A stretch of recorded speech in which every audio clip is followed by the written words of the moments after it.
बेधडक आणि निष्काळजी ट्रक चालकामुळे गंगाधाम चौकात दुचाकीस्वार सासऱ्यांना आणि सुनेला चिरडल्याची ताजी घटना असताना आणखी एक अशीच घटना घडली असून बेधडक आणि निष्काळजी टुरिस्ट कार चालकानं फुटपाथवरून पायी निघालेल्या महाविद्यालयीन तरुणीला धडक दिली आहे। या तरुणीचा जागीच मृत्यू झालाय। कात्रजमधील सुखसागर नगरमध्ये भर दुपारी ही घटना घडली असून कार चालवण्याचे मित्राकडून शिक्षण घेताना ही घटना घडली असावी असा अंदाज पोलिसांचा आहे। श्रेया येवले असं अपघातात मृत्यू पावलेल्या महाविद्यालयीन मुलीचं नाव आहे। शुक्रवारी दुपारी 2:15च्या सुमारास हा अपघात झालाय।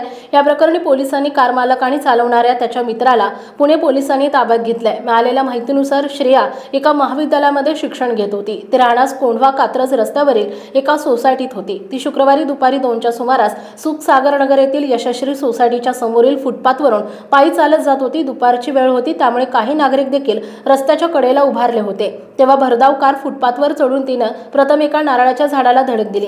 नंतर कारनं श्रेया यांना धडक दिली आणि एका बदामाच्या झाडाला धडकली। श्रेया बदामाच्या आणि कारच्या मध्ये अडकली, ज्यात तिला गंभीर मार लागल्यानं तिचा मृत्यू झाला। घटनेची माहिती मिळताच भारती विद्यापीठ पोलिसांनी येथे धाव घेतली। मृतदेह ताब्यात घेत ससून रुग्णालयात शवविच्छेदनासाठी पाठवला। चालक सतीश होनमाने याला पोलिसांनी ताब्यात घेतला असून पुढील कारवाई सुरू आहे।